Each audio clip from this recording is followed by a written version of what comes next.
It's often said that the first generation builds it, the second generation consolidates it, and the third generation destroys it.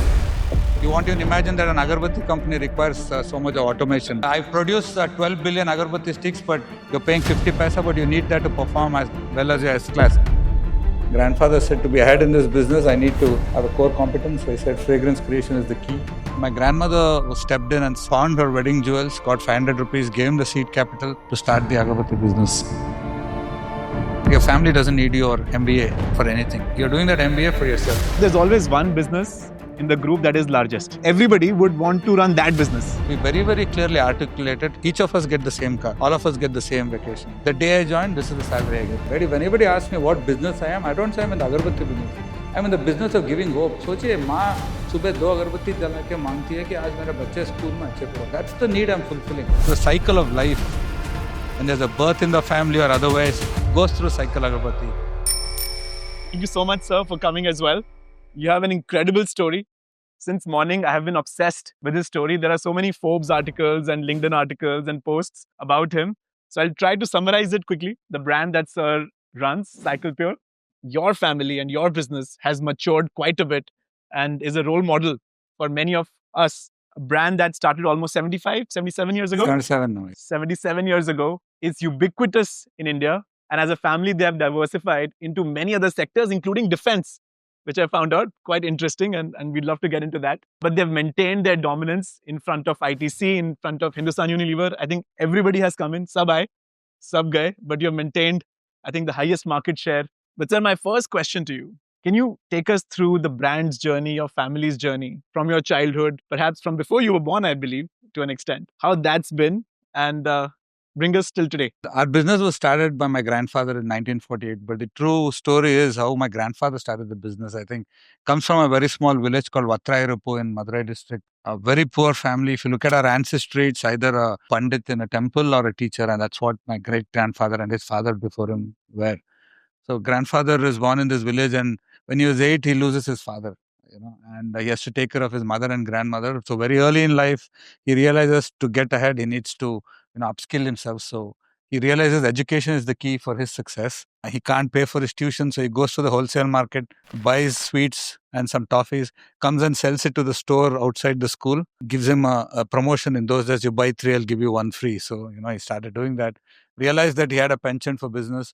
He then realized, to be ahead in life, you need to upskill yourself. So those days, learning shorthand and typing was very important. So he went to the school and said, I can't pay fees, but I'll get you 5 students. You teach me free. He learned that.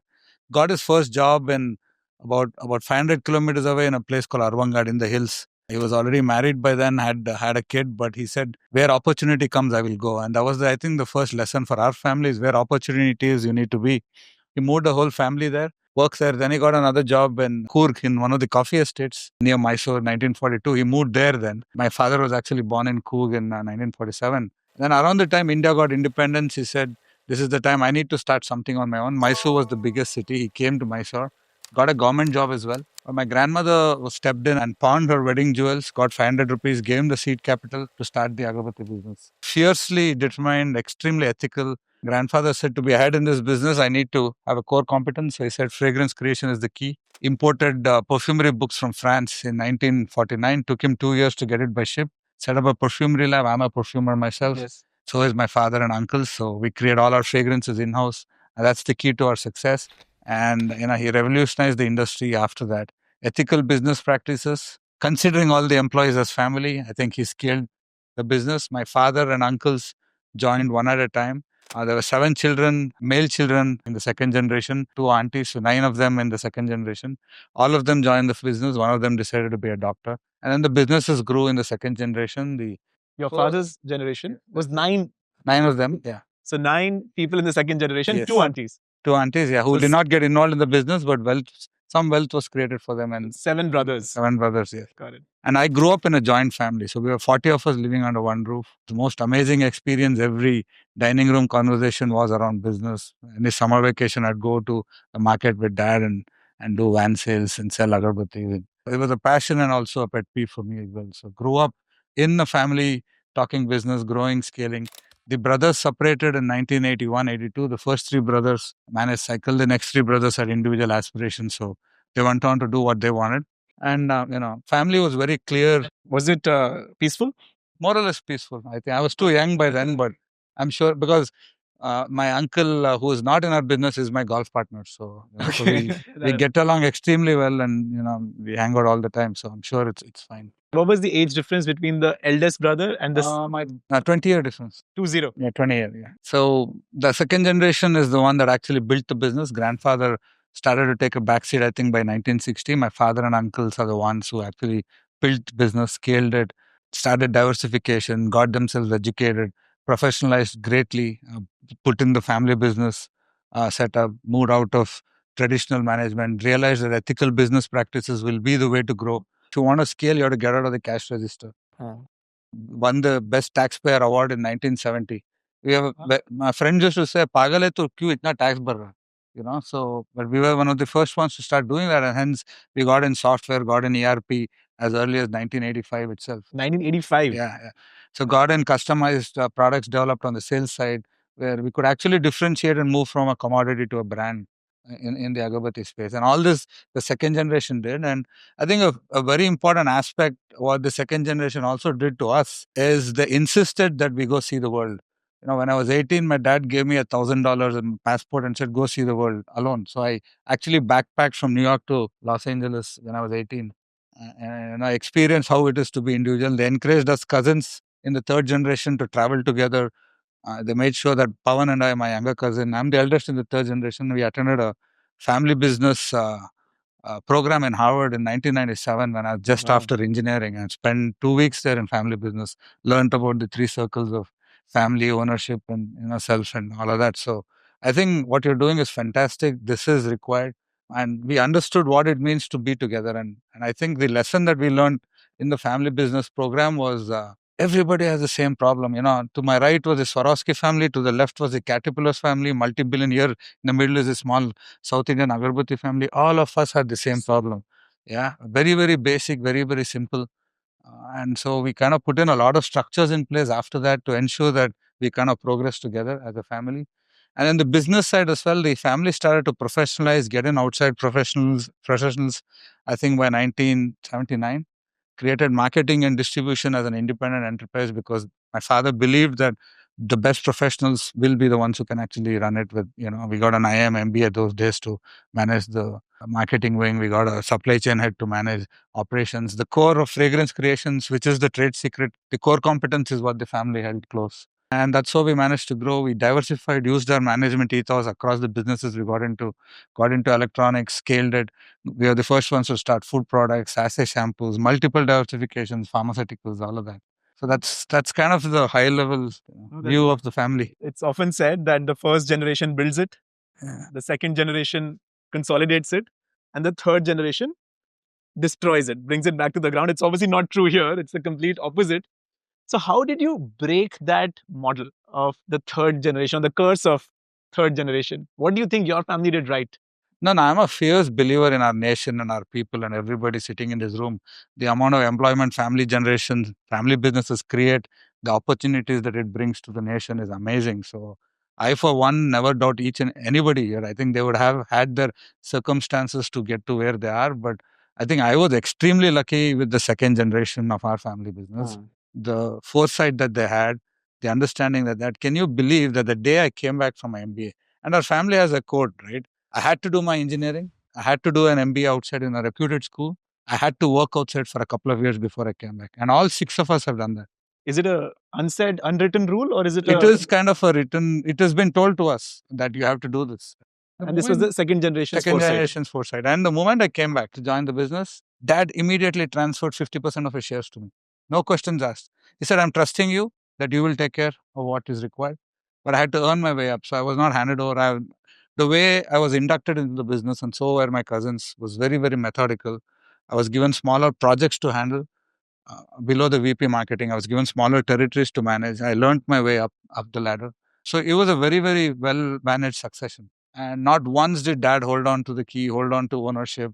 I even today, 50 years old, I have friends of mine who actually have to go sit in front of their dad and ask them for money when they need it. So So that was one thing that our family did when I was just 16. Why do you think that your second generation was different from the rest? I think they did what their father did to them. My grandfather apparently was like that. He said, okay, this is yours. This is what I'm creating for you. So it is yours from day one. And that's what our second generation did to us too. Told us, this is your share in the company. This is the money you're going to get. This is where it is. You manage your funds yourself. You invest it, do what you want. But, make sure that you follow a budget. So right from the first year of engineering, right from buying my car to getting petrol, I would speak to the company accountant to manage everything. Never once did I have to go ask my father or uncle for money. He said the worst thing a human being can have is to go ask somebody else for money. Right? So you need to earn your own. So I think that's something my family did. It gave us tremendous trust in what the family was doing. Then transferring ownership as well. And by the time my younger brother, who was 9 years younger than me, joined, dad had become a minority shareholder, transferred 80% of the shares onto us completely. And as the third generation, like what he mentioned, we very, very clearly articulated each of us get the same car. All of us drive the same car. All of us get the same vacation. All of us get the same perks. The day I joined, this is the salary I get. My younger brother was 10 years younger than me. When he joins, he gets the same as I do. I'm not 10 years senior to him in that regard. Because I know I'm going to retire 10 years earlier than him and he has to take care of me for 10 years. Right? So is there a retirement age? Now we've kind of discussed that to be at 60, so 58. 60. Yeah, I'm like 2 years. 6 years away. 6 years. I'm not that old. Sorry. My math is. So quite a few things we kind of articulated. I think one great thing that my second generation did is very clearly, it was a partnership, right? Like most companies in India are. And we each of us had a retained earnings and had, I think one uncle would overdraw, likes to buy an S-class. The other uncle would like to invest in real estate. One other uncle would like to do something else. Each and everybody's balance sheet was published every quarter, shared to all the families to see where each one had invested, what each one had done with their money. Total transparency. And we continue doing that today. So each of us cousins in the third generation exactly know what each one is doing. Where them, who's bought more Hermes bags, who's bought more solitaires, who's bought what. And because we generate no cash, 100% tax paid money, it's extremely easy for our accountants to manage it. Yeah. So I think that kind of led the family to be together. That to solves great half the extent. problems. Yeah, I think. exactly. How are you thinking about your next generation now? Fourth generation. I don't know if I'll transfer shares like my dad did.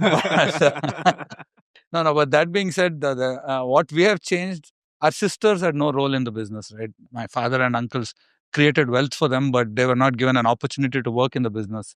They may have done better than us, but they never had the opportunity. So what we have done is we've changed that for our children. In our next generation, boys and girls, all of them will have an equal opportunity to work in the family business. But the way they are, one of them is in Parsons School of Design doing industrial design. My son's doing brand design in Canada. So our hope is that we inspire them enough like our fathers did to come back and work for the family business. The challenge is reverse here. How's it looking now? Are they interested or not? No, it looks good. At least both of them do come spend summers at the office. My son does come to all the events that I go to and is committed to, supporting and working with the family. I realized that you're the CEO, right? So how's the professional layer looking like in the organization?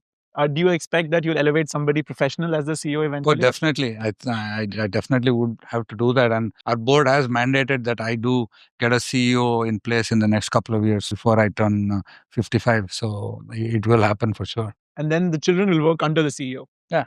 Right. I mean, there's so much opportunity. The group has 7 different businesses now, multiple diversifications. I think we have scaled significantly, like you said, aerospace and defense, industrial IoT. We are into agro-solar. We do medical care. We have depression treatment clinics and so on and so forth. So we do multiple things. What is the family's policy or the business policy when someone in the family wants to start a new business? Like one of your cousins, they want to start a new business. How do they go about? So what we have decided, at least, each family can follow its own method. But our method is whatever we do together. And one of us runs the business as a CEO. All perks are equal. We identify how much capital we have left over to decide how much we allocate for a new business. The ownership remains common always. Ownership remains same always. Same so always. Across all the businesses, the perks, ownership, everything is the same. But management is one person manages one business vertical. And it's never the case that 2 people... No, one guy takes the call. One guy takes In one of the other businesses, my youngest cousin runs it, but I'll be under him. I'll advise him, but he'll take the call ultimately. Got it. So, that's how it should be done. And we have a system where there's no chairman for the group in our generation. Doesn't this all sound too good to be true? Like, it's awesome. It's really great. I mean, have you seen? I think it's yet to see a family like this. Yeah. So what we've decided is, in my second generation, my dad's generation, there was the eldest was the chairman. In our generation, we've decided chairman will rotate every 2 years from the youngest to the eldest. So chairman is yeah, So first will be the youngest. youngest, yeah, and it's And the age group difference between you and your youngest cousin is he's 36. No, I'm 52. So 16 years of difference. yeah. So Got it. And so genuinely, I mean, I'm trying to understand what has kept you playing by these rules so many years, right? It's so easy for families to get distracted to, go the wrong way. no, I think I was tempted too, right? At one point of time to think that, okay, I'm working the hardest, I'm the eldest, I came in first, I should get more. The moment you say I want more, I think there is no end to thinking like that. No, I think the realization happened to us early, and then luckily we were able to. My second cousin Pawan, who just joined 1 year after me, and then Kiran, who's a year younger. So we're all around the same age group, so we are able to manage a lot of the transition together as one. I have a slightly controversial question, if it's okay. Yeah. There's always one business in the group that is largest. Yeah. Right? That perhaps is responsible for 50, 60, 70% of the revenues. And generally, everybody would want to run that business in a sense, right? Even if everything is equal. But at least the world looks at you is not very equal then, right? Because someone is managing larger, kisi ka chota hai. How do you take care of that? I think my dad had the best solution. He said, this family business is created by my grandfather, not by you, which is the Agarbatti business is the largest. And he told us very clearly, whoever the last person is to enter should take care of the biggest business. Because that's the one that is set completely, has systems in place, has processes running, cash flow intact. You elders, you take care of the startups. You burn your ass. Don't make the youngsters who just come into business go sit and run the the top business. Right? And what an idea. And actually, it's a fact. Yeah. I see the start. I mean, I'm running the big. I didn't listen to that. I was going to ask that. I didn't listen to that, but we did the startup, and I know how cash flow is such a challenge to manage. I know how difficult it is when you're cash strapped as a startup in a family business where you see so much money available, but you literally have to make a budget and present to the rest of your cousins to get an allocation. My dad said the eldest should do it, not the youngest. If you want the youngest to have the humility to come to you, you should have the humility to go to him as well. And that's something that we, and that's something that we follow in principle. And I believe, elders need to have the maturity to understand that family means equal. That's family it. Means equal. Blood is same, we say, no? Yeah. So it doesn't matter what the age is. I think for all of this, maturity is required in everybody. Even if there is one weak link in the organization, it can all go for a toss. One person feeling jealous, one person feeling insecure, and these are very human emotions. It can happen to anybody. How do you? No, I think the biggest challenge was, in terms of judgment, right? I am working harder than the other. Yeah. What we decided is the moment one commits to work for the family, that's enough commitment. Right? He's golfing 2 days a week, he's golfing 3 days a week, doesn't matter. That's it. The board helps him create the ecosystem where he can flourish, creates the second line of professionals who can run the business with the board, with the manager running the business, with the status that comes with running a business independently. We as family needs to create that shield for that cousin, that brother, even if it's me, even if it's somebody else. And we have fairly been able to manage that and able to, grow. We may have done a lot better if it was a reward-based approach. We might have had 1,000 crores more or 2,000 crores more, but we may not have stayed together. Right? And our priority was, no matter what, we'll stay together. And many, many times we decided, we don't vote on majority, right? We are 6 of us cousins. It's not 4 or 2. Even if one cousin says no, we don't go forward. All 6 have to agree to any decision or any new investment. It's kind of been counterproductive sometimes, but that's a decision that we have taken, and each family needs to take calls like that on what is important. It's family first, business second. Not necessarily business second, but business at the cost of family. No. Got it. Fair. That's a good way to put it. And do you all live together? We did live together, but it's too big a family now. So thank you, really. I mean, my pleasure. There's so much positivity that you exude, and we should have a case study on the family business. Yes, sir. Right, on the family, because honestly, I think there's so many things you're doing right, and so many other families can learn from this experience. So I appreciate it. Thank you so much, sir. My pleasure. Thanks for the opportunity, and I hope you fulfill all your dreams as well. Thank you so much. Amazing what you're doing. Thank you so much.